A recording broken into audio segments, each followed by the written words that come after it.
A week ago, your small colonial town was alive and well. All of a sudden, your mother, brother, grandparents, pastor, and servant have died a horrible death from an unknown silent killer. Now imagine waking up to fever, chills, dizziness, and an oncoming rash all over your body. You immediately know that you are afflicted with the terrifying illness. What can be done? The record-breaking smallpox epidemic in 1721 was a tragic loss of life that rocked many families in the small colonial town of Boston and around the world.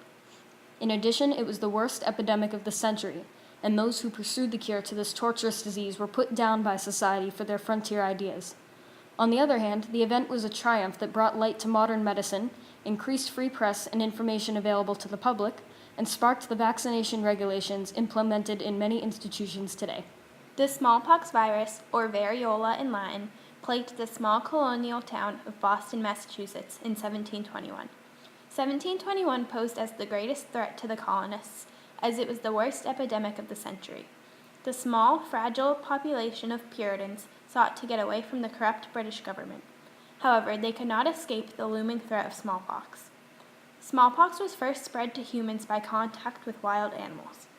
People transferred the bacteria to others when they ejected saliva, where the bacteria would begin its journey in the body.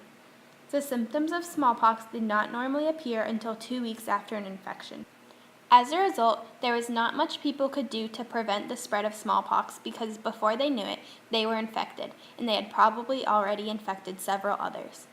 The symptoms of smallpox began as a flu-like virus. The host experiences fever, chills, loss of appetite, aching, nausea, and vomiting.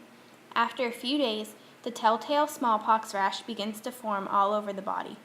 Not many otherwise healthy individuals survived, and children and the elderly did not stand a chance against the variola bacteria. The first introduction of smallpox in Boston since 1702 was by Captain John Fore. His ship landed in Boston after a trip from London, where 7 of his men had been infected by the smallpox virus. 6 men recovered, but John Fore himself and 1 other crewmate had died. Boston was spared from the disease at this time, but little did they know that another ship from London, the Seahorse, would eventually infect the Boston area. Boston had previous outbreaks in 1678, 1690, 1698, and 1702, but this epidemic in 1721 would be the most deadly to date. On April 22, 1721, the Seahorse arrived in Boston from the Caribbean islands. The crew seemed fine the first day, but the next day they were quarantined to keep the infection away once people knew it was smallpox. When people discovered this, 1,000 fled, and out of those who did not, 5,980 were infected and 844 died. In the beginning, the case fatality rate was 14.1%. Boston had 11,000 residents, 7 churches, and 11 physicians. In the past, people who survived the outbreaks had immunity to the disease, but because the most recent outbreak was so long ago, many people with the immunity had died, and newborns clearly had no immunity either. When the epidemic hit in 1721, many people who supposedly had immunity from previous outbreaks mysteriously died. As time got farther away from 1702, the percent of smallpox immunity continued to shrink as older generations died and new life entered the world. Even from the beginning, the colonists knew that this was the worst epidemic to hit Boston to date. More people were infected every day, and the fatality rate continued to grow month after month. According to Stephen Koss, author of The Fever of 21, people lost entire families. Children would be parentless. It was devastating. Everyone wanted to know a way to limit the spread of the disease, but when new theories were introduced, they were not well accepted. This included the ideas of Cotton Mather, who decided to use the procedure of inoculations. He heard of inoculations from his black slave, Onesimus. He said that they used the technique back in Africa, and it never failed to decrease the percentage of fatalities from a disease. Mather secretly inoculated a couple people, but the colonists did not trust African medicine, so they did not approve of Mather's work. Mather's ideas were initially ignored by others in the medical field until Boylston decided to perform trials on the treatment. When Boylston started his experiments, some saw this as simply infecting people with smallpox when it was harmful and avoidable. Boylston was threatened to the point where he had to hide in his house for 2 weeks, while men who wanted him to hang came and searched for him. He was forced to see patients at night, disguised from those who opposed his ideas. Boylston continued to share said ideas, but most viewed it as murder. As the town of Boston was full of chaos and smallpox had infested the majority of houses, Boylston's work was ordered to stop.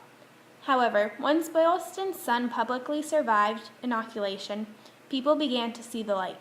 Many pounded into Boston for inoculations, and it gained so much popularity that these people had to be transferred out of Boston for the treatment. By the end of the 1721 epidemic, 247 to 282 people had been inoculated by Boylston, and some by Dr. Thompson and Dr. Robbie, who operated out of Cambridge and Charleston. Mather was constantly abused for his ideas while being overworked.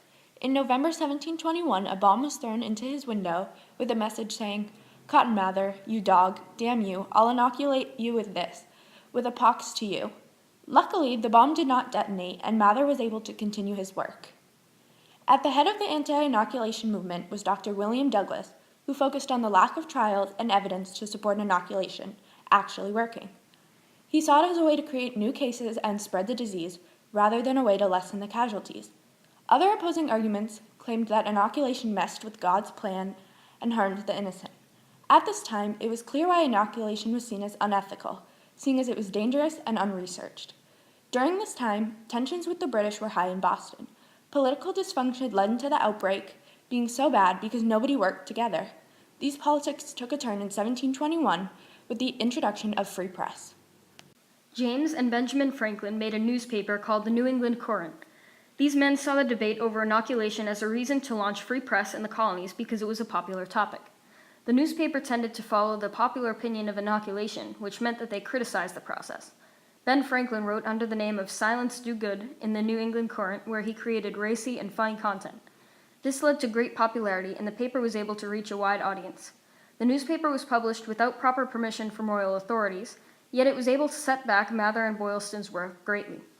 In Boston, Benjamin Franklin observed Boylston's experiment, and only years later would he advocate for inoculation. The introduction of free press to the colonies allowed for all people to spread their views on inoculation. Public opposition to inoculation in the press set back the experiments and use of inoculation initially. However, Boylston was also able to use the press to share the process and results of inoculation with others. Inoculation trials in Boston during the epidemic showed hopeful results. Before inoculations, the fatality rate of naturally occurring smallpox was 14.8% out of the 4,917 cases. Out of the 287 people who were inoculated, only 2% died. Many people began to be inoculated, and Cotton Mather performed 248 himself. The only problem was that inoculations were expensive, and those who could not afford them would most likely die from contracting smallpox. Inoculation was used to save lives in the epidemics that followed. It became an accepted procedure, and it was practiced in hospitals that were chartered by the governor. George Washington had his whole army inoculated, as was the British royal family. An English scientist named Edward Jenner had been observing Cotton Mather's studies of inoculation. He was impressed that many people were not contracting smallpox after being inoculated with pox from an infected person. However, he knew that some were still getting the disease, despite receiving the treatment, even as a result of inoculation. Jenner sought to improve the immunity of people around the world, as well as diminish the risk of contracting the disease because of the inoculation process. In 1796, Jenner examined cowpox, a similar, less deadly form of variola in milkmaids. Women working on cattle farms would contract a small virus that would cause small blisters on the hands and a sickness comparable to the common cold. The girls would soon recover with minimal scarring on the hands and fingers.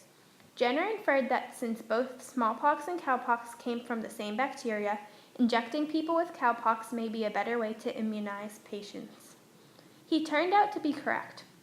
Cowpox not only gave people longer, more reliable immunity, it yielded a much better mortality rate than injecting actual smallpox bacteria into the recipient.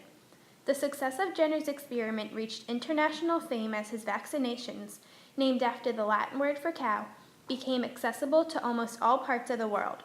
Although different opinions were developed on whether or not vaccines should be a part of medicine, many lives have been saved by this incredible invention. The small colonial town of Boston, Massachusetts, was the beginning of everything the world would know about vaccinations, and therefore changed the course of history as it is known today, despite the massive death toll and destruction it caused.